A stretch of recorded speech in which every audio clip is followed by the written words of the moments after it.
Assalamualaikum warahmatullahi wabarakatuh. Kembali lagi bersama saya, mahasiswi Politeknik Pembangunan Pertanian Malang, atas nama Fitria Nurrohmah Dwistiadi, NIRM 0403194407, Program Studi Penyuluhan Peternakan dan Kesejahteraan Hewan 2B akan mempresentasikan mengenai tugas pesan komunikasi tentang bagaimana mengelola pesan dengan baik. Sebelumnya, kita harus mempelajari tentang proses pengelolaan pesan. Proses pengelolaan sumber daya komunikasi yang ditujukan untuk meningkatkan kualitas dan efektivitas pertukaran pesan yang terjadi dalam berbagai konteks komunikasi, seperti individual, organisasional, governmental, sosial, atau internasional.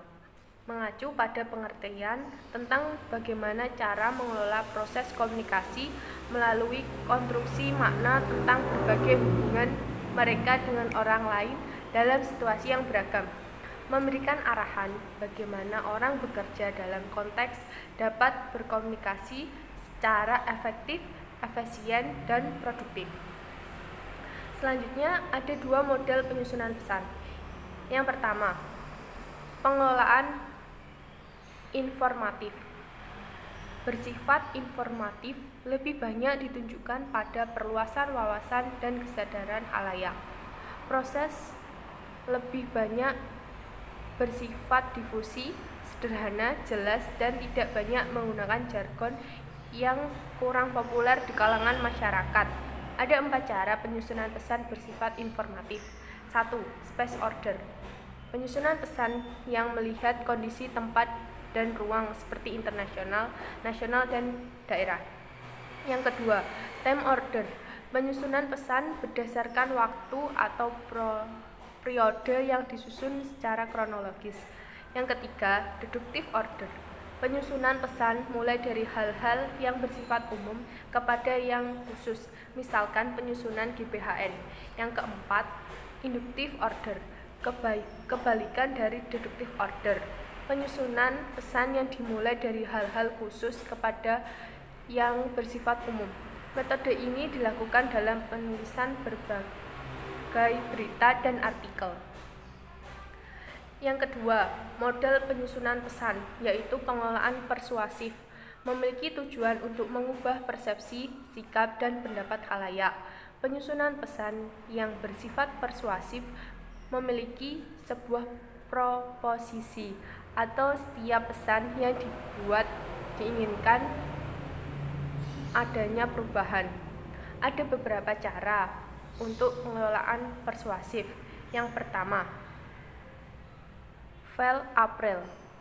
Metode penyusunan atau penyampaian pesan dengan menimbulkan rasa ketakutan pada khalayak.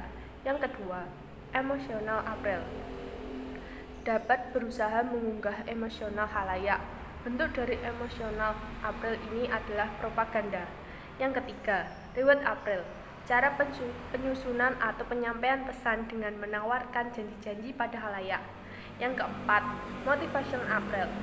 Teknik penyusunan atau penyampaian disusun untuk menimbulkan internal psikologis khalayak sehingga mereka dapat mengikuti pesan tersebut. Yang kelima, humoris April. Penyusunan atau penyampaian pesan yang disertai dengan gaya humor, sehingga penerima tidak merasa jenuh. Untuk keberhasilan dalam pengelolaan dan penyusunan pesan-pesan secara efektif, perlu memperhatikan beberapa hal sebagai berikut. Yang pertama, pesan yang disampaikan harus dikuasai lebih dahulu, termasuk struktur penyusunan yang sistematis. Yang kedua, mampu mengemukakan argumen secara logis, harus mempunyai alasan berupa fakta dan pendapat yang bisa mendukung materi yang akan disajikan.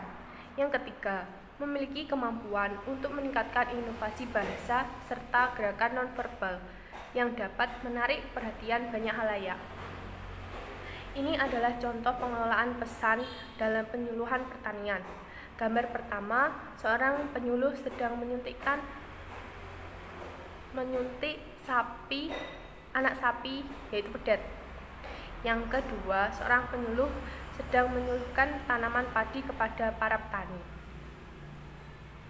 Penyuluh pertanian harus mempunyai pesan dalam menyuluhkan pertanian, yaitu untuk menginformasikan dan bertujuan untuk membantu petani dalam memperbaiki metode dan teknik pertaniannya, guna untuk meningkatkan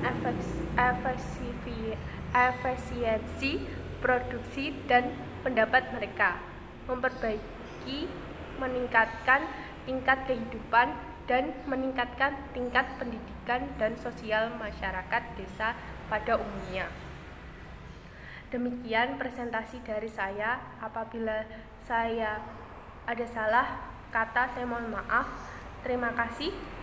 Wassalamualaikum warahmatullahi wabarakatuh. Jangan lupa like dan komen.